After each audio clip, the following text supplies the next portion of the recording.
Samantala, pinoproseso pa ang aplikasyon sa Witness Protection Program ng 3 testigo sa pagpatay kay Jeffrey Laude. Ayon po yan sa Department of Justice. Isa sa 3 testigo ang nasa kustodiya na ng DOJ dahil natatakot para sa kanyang seguridad.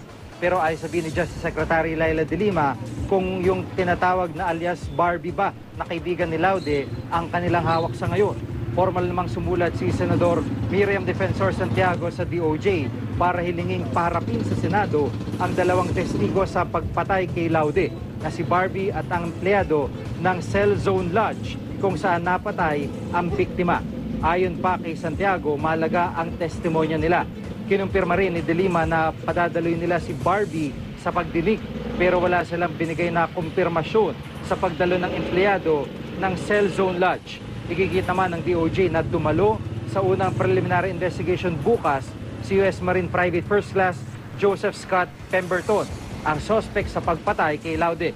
Mahalaga raw na humarap ng personal si Pemberton, lalo na kung kailangan niyang isumite ang kanyang counter affidavit dahil personal niya dapat ito na panumpaan sa harap ng piskalya.